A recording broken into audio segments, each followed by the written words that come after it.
Hello and welcome to another edition of Sports Talk Philadelphia. I'm your host, Tommy McIntyre Jr. Well, the Eagles did it again. They won a huge game against the Minnesota Vikings.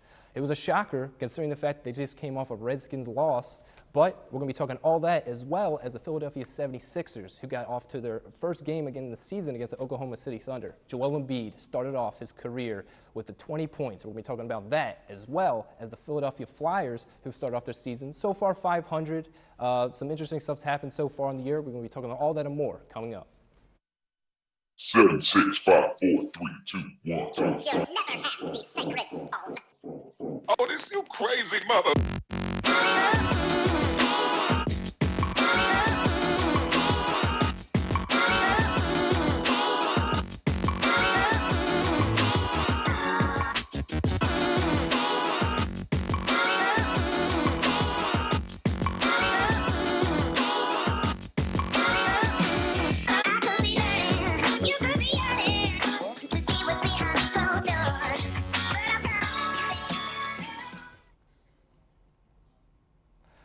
So, Philadelphia sports, man.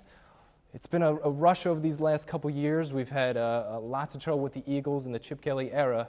But considering this new team, considering the fact that we have a new guy at the helm of Carson Wentz and Doug Peterson as our new coach, we had a week off, but we're ready to go and we're ready to see what this team can do. And guys, I want to welcome my guests as well, Josh, for coming back on, Josh Abrams. Thank you so much, as well as Kyle McIntosh. I'm always glad to have new people on, and you guys have been great this year coming on. So let's get right to it. The Eagles. We had a week off. The Redskins was a big game. We had our predictions coming in the game. All of us had the Eagles winning, considering the fact that we felt they were going to bounce back from that Detroit Lions game. Talk a little bit about this, Josh and Kyle, about what you thought of that game going into the Minnesota Vikings game. Well, going into the Vikings game, I thought that it was going to be a struggle. I actually texted you with my predictions, not knowing that we didn't have a show last week.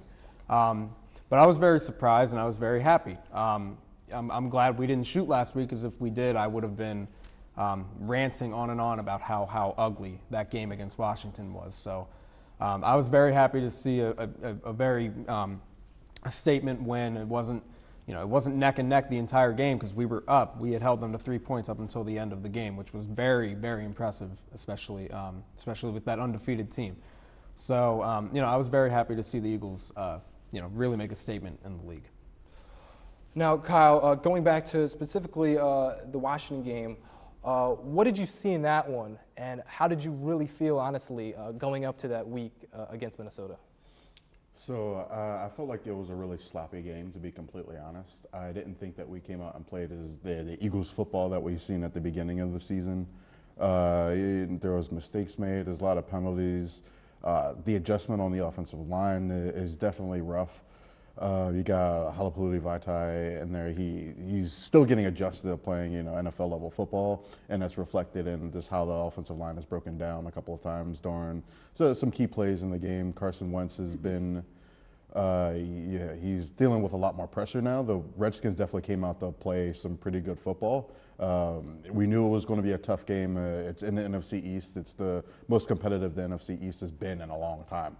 And that's great for competition and everything, but the Eagles need to be able to look at their rivalry opponents even more so, and then just stop committing so many mistakes. We could have won that game if we didn't have all these penalties from key plays too that we're losing. We lost the Lions game off of a turnover. We can consider losing the Redskins game off of penalties, and it's like, at what point do we just bring it back to basics, make sure our fundamental skills are there so we don't make these crucial mistakes? Because there's one thing, Eagles football, unfortunately, isn't predictable. And, there will be times where we think, oh, yeah, we know what we're going to do out there on the field. And then they'll come and do something differently. And at times it's good, but then in times like versus the Redskins, it's bad. Yeah, you mentioned Vaitai in that Redskins game. That was a big thing in the media, considering the radio and everyone, all fans were really hyped about, look, we got to start another guy. I mean, that guy, even in the game, felt that he should have been replaced, considering the fact the first play of the Washington Redskins game, Wentz gets his jersey ripped. I mean, that was kind of the message at the start to say, uh-oh, like this is going to be a problem. It seemed like it settled down later on, but we were in a funk that whole time. And penalties, once again, coming off the Detroit game, have hurt us. And going into the Minnesota game, we can actually get the stats up of a huge win. We can't deny it. And the defense really was a part that stepped up, considering that they let Washington run all over them. And this was a defense that really was giving up nothing early on in the season. So Josh, talk a little bit about this game. We see some of the stats up there we've shown. But really, let's start with the defense. What did you see from them? Because honestly, it was a big special teams run back by Josh Huff, obviously, that gave us a nice touchdown. But defensively, they played great. Right. Eagles defense really got to Sam Bradford, and they really put him out of his comfort zone. They were just getting past that offensive line of the Vikings that isn't very legit from my standpoint. They were just able to pressure Bradford, and even when we committed those 2 turnovers in our own red zone, I was, everyone was probably thinking, okay, well, there's at least a score, or maybe 2, and defense really stepped up, especially not just our front 7, but I think it was Jenkins who had the interception. It was one of our secondary players who had the interception, and I was very shocked, but in a very positive way that that our defense stepped up, especially in what isn't really crunch time, but it felt like crunch time with how close they were to scoring. And Kyle, once he spoke about the defense, you can also speak a little about that, as well as the struggles we're still seeing in terms of the offense. What do you think that is about, and is it our defense that's saving us? It's definitely our defense that's saving us. We don't have offensive weapons like we really need. We need a receiver that we can rely on every down. We need someone who will fight for the football, go downfield, be able to make those crucial catches. As far back as the Lions game, we lost that game because Aguilar wouldn't fight for the ball. And again, that's experience, but we need someone who can lead our receivers and actually have like a good core going, because that will allow Carson Wentz to evolve even farther. He showed a lot of good qualities, a lot of things to work on, of course, and recently, but that's good because, again, we have to kind of take a step back and reflect like, oh, hey, we're still rebuilding. We're still in that time period of we just came off of a pretty bad season, new coach, new quarterback. Sure, we started off very successfully, but taking that reality check, swallowing that, that pill went down pretty hard in the 2 losses, but just the defense, yeah, it's definitely the only reason we've been so competitive. The only reason we're 4-2, I feel like, is because of the defense. They've created such great opportunities, good field position, a lot of key turnovers, and we really took advantage of the fact that Sam Bradford was on our team. We knew his tendencies, we knew how to get him, and luckily for us, we were able to really just take him down pretty much.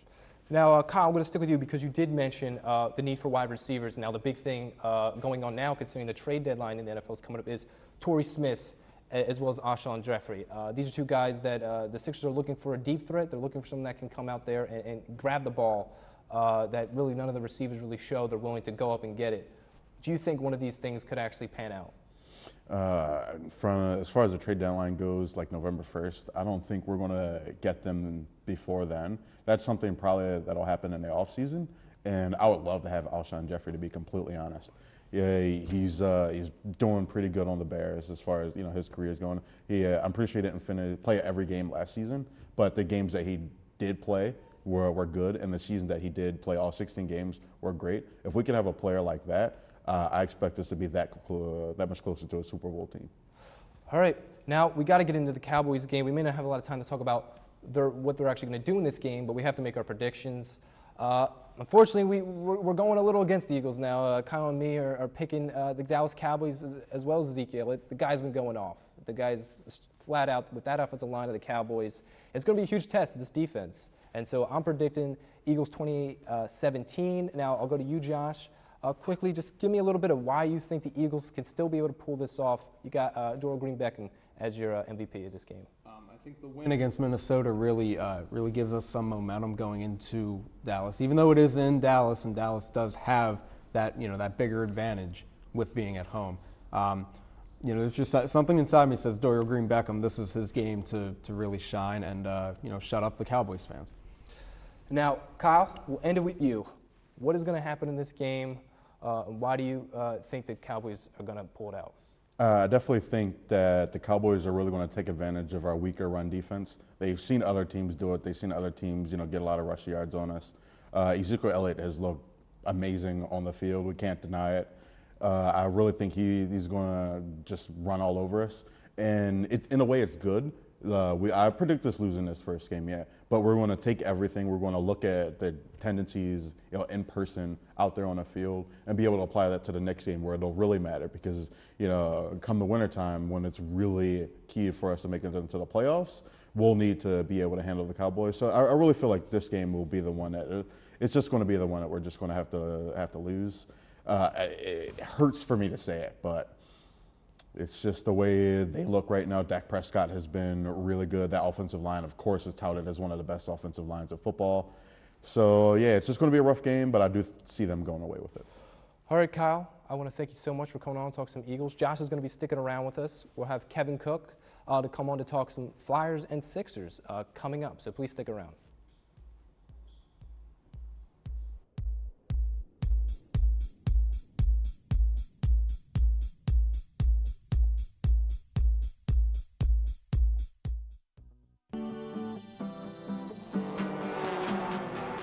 We all have a role to play here at Richard Petty Motorsports. We respect each other, work hard, and that helped us get the big win in Daytona. My partners in the U.S. Air Force also know that it takes a team to make each mission a success. Your coworkers, family, and friends are your team. Treat them with respect, and together you can accomplish great things. This message is brought to you by the U.S. Air Force.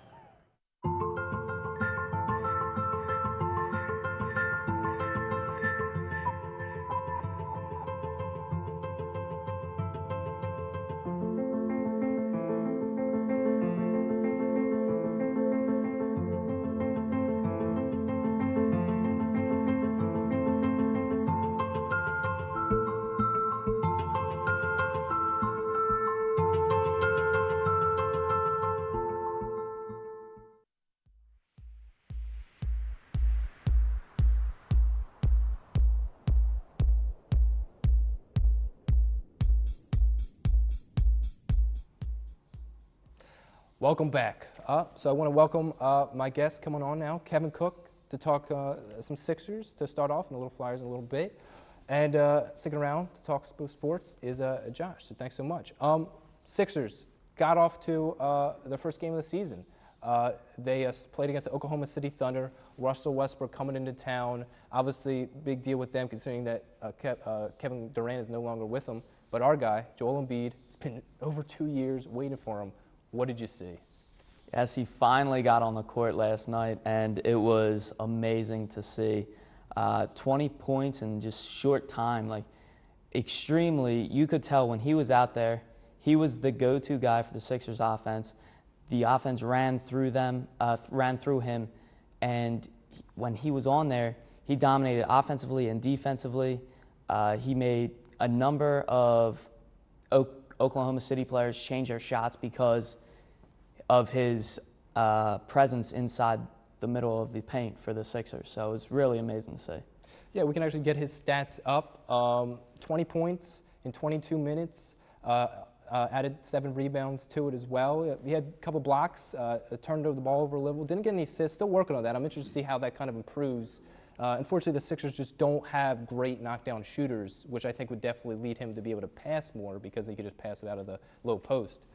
Josh, talk a little bit. Obviously, they lost, but I mean, reality is the Sixers are going to lose a load of games this season. But if we're in games, that's definitely a critical part. What did you see from the Sixers? Well, what you just said is very true. That we're not going to be a playoff team this year. As you know, kind of like what it is with Joel Embiid. It's a process. It really is. But Joel Embiid looked very, very solid in that first game, and the Thunder are still a legitimate team even without Kevin Durant. They picked up Oladipo. They still have Cantor coming off the bench, who's a solid offensive player, and they're really no team to sleep on. And Westbrook just has that killer instinct, and he led his team back. And it's a very tough loss to fathom for the Sixers because they did control the game. It seemed like they did for the first first 44 minutes or so, and then they just fell apart. So they're a young team. They have time to improve. They're going to need to improve if they want to win, more games than they did last year. Now, Kevin, some other players that actually had some shocking games, I would say Nick Stauskas really was a guy that came out. He still confuses me because the guy was a shooter in college. It doesn't seem like anything can drop from the outside. But in the first game, he was able to get to the lane, get to the line. It was really a shocking thing, good thing to see. Do you think that can continue? Because in the preseason, it didn't really seem like he was showing much. I've heard a lot of good things about Nick Stauskas, and it was kind of surprising, like you were saying. Like we weren't used to seeing him. He was playing with a lot of confidence last night, and that's not something we saw him do at all last year. And he was driving the lane again, something that we didn't see him do that much last year. I think he still missed some of the 3-point shots that he took, and he needs to make those shots if he wants to stay on this team. Bottom line. But with that being said, it's still an improvement from last year, and that's all the Sixers could ask for. Yeah, and definitely the reason why him driving the lane is great is because now we've got to keep the defense honest, because now they'll have to play him, and then maybe they'll play off him. But until he makes those shots, he's never going to have enough space on the floor to really start knocking them down. Now, Josh, talk a little bit about really the reality of the 76ers. Without Ben Simmons, the team has changed dramatically just from the Summer League. I said dramatically since the Summer League. But Joel Embiid, a lot of excitement in the arena. And Jahlil Okafor as well was able to be on a minutes restriction. Looked nice, turned the ball over a little bit, was rusty, but had the great offensive game we know and love. Where do you think this team is headed, at least in this early part of the season? It hurts for me to say, but I think they're going to struggle like they did last year. Hopefully they don't get off to that 0-19 start like they did a year ago, because that would just be absolutely atrocious. But they're a young team. They really do have a lot to figure out. There were bright spots with Embiid's 20 points, and Sergio Rodriguez also had a pretty solid game. I think he'll be a very effective shooter than the next, I guess, throughout the whole season, rather. But overall, this team does need a lot of work, and it's obviously going to take more than just the entire season to get that done. You mentioned Sergio Rodriguez. The point guard situation with the 76ers is still an interesting one. Loads of point guards have been in and out of this team for over the last 3 years since Brett Brown's been on this as the coach. He's even mentioned this. Starting with Michael Carter-Williams, obviously a guy that was the Rookie of the Year. That trade was for the picture we're hoping to get from the Lakers is still out there, so we'll never really know what that trade was for. Ish Smith, a guy that was really nice for us, a veteran. But Sergio looking nice. Kevin, what have you seen from him? Obviously, defensively, he is not the guy you're going to go to. But offensively, when he's out on the floor, it really seemed like the team had some energy. Yeah, and it's not even just Sergio, because if you look deeper into it, him and McConnell combined, they are obviously the point guards that were played yesterday for the Sixers. Neither of them, combined for the entire game, they only had 1 turnover. And that is why I don't think that the Sixers are going to do as poor as they did last year, especially in the beginning of the season. When they started off last year, 0-19, it was because of horrible guard play with Isaiah Cannon and T.J. McConnell, who was still a rookie.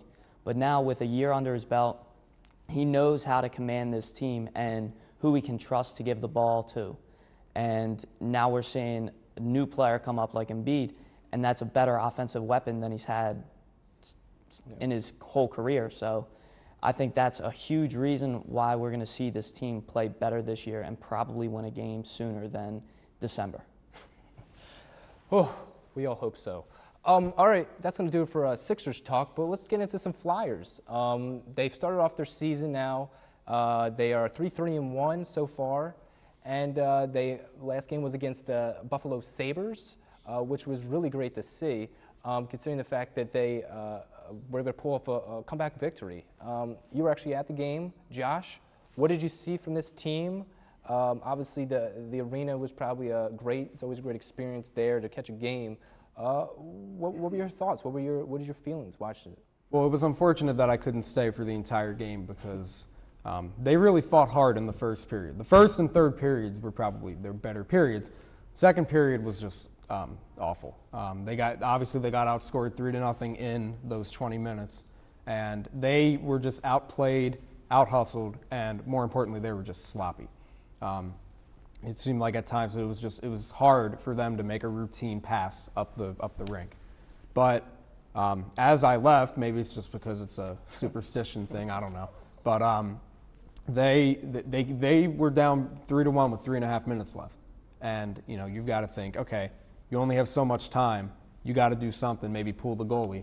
They didn't even have to pull the goalie because they were on the power play when they scored their third goal, went into overtime, and surprisingly enough, we were able to pull off a shootout win, which is what we're historically bad at. So I was very happy to see, maybe not to see with my own eyes, but to hear about it and read about it later.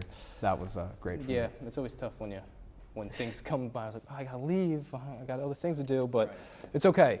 They got the win. Right. Kevin, talking a little bit about the Flyers, Shen got his first goal in the game. Now that was the 7th game of the season. Took a little bit, considering the year he had last year. What were your thoughts on the fact that it's taken this long for him to get involved in the offense? I was definitely a little bit surprised. Obviously, he's coming off the best year he's ever had in the NHL, so to take into the 7th game, I was a little bit surprised.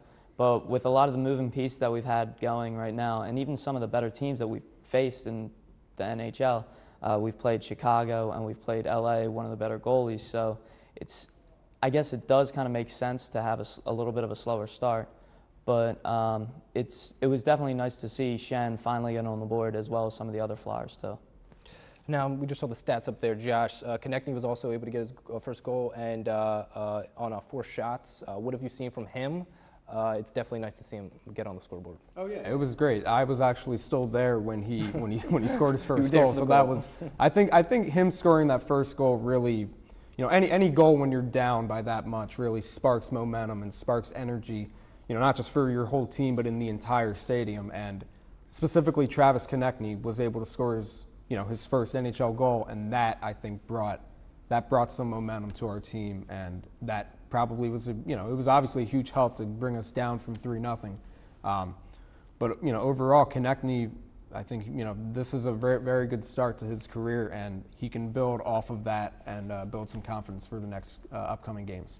Now, Kevin, talk a little about the goalie situation, particularly the fact that there's even been calls for Mason. Other people were calling in to hear if the Flyers wanted to trade him. And he was able to come in and get the win, basically. What did you see from him? It was a little surprising, especially like Josh said earlier. He was able to win in the shootout, which is something he's also struggled at.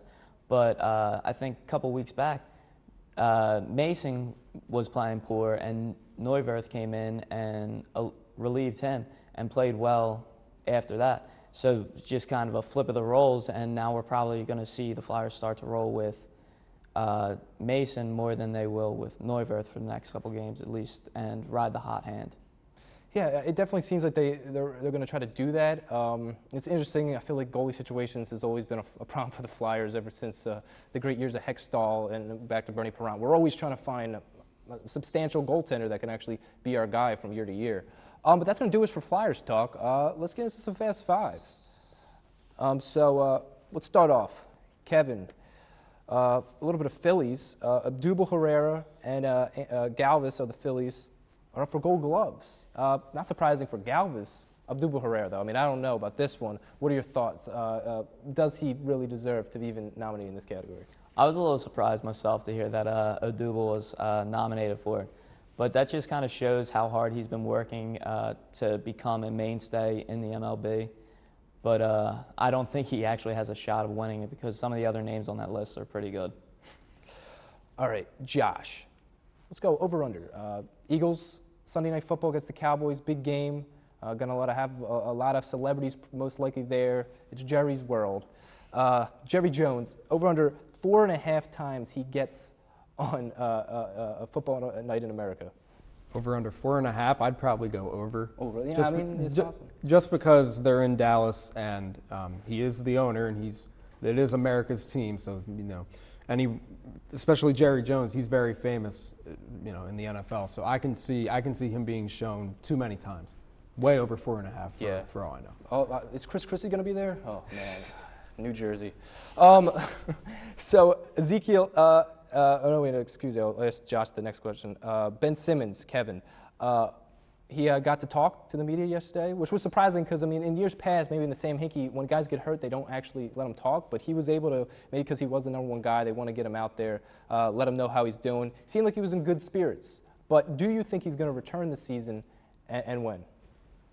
I think we'll see Ben this year. I would probably have to put it, if I were to put a timetable on it, I would probably say it'll probably be right around Christmas, a nice gift for us. Christmas, really? That's a little. I actually think that's probably on the early side. That's early. I'm thinking more towards like February. I think for safety precautions, because that'll be like around the All-Star game, right around that time, right before.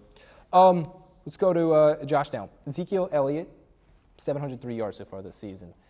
Behind that offensive line, it's amazing what the Cowboys are able to do on offense. It's going to be a big test for the Eagles.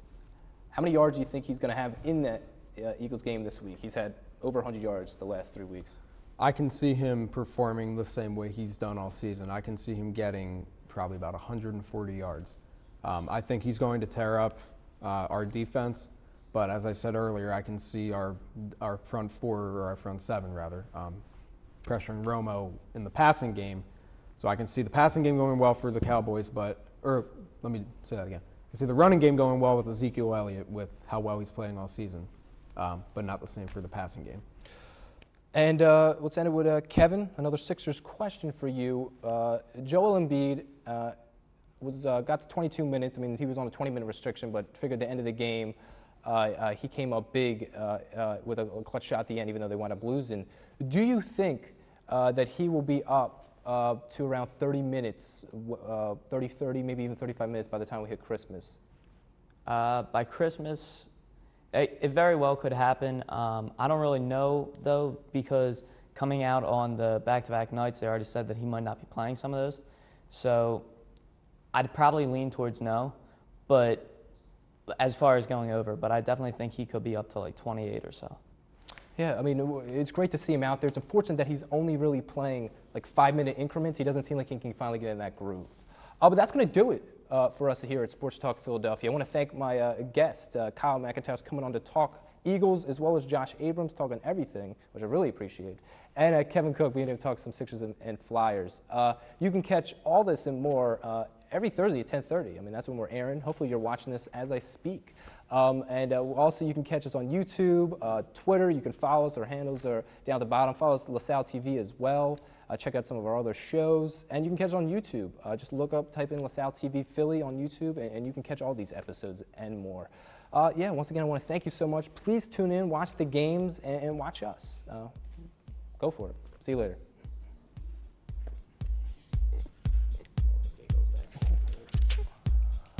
All right, solid.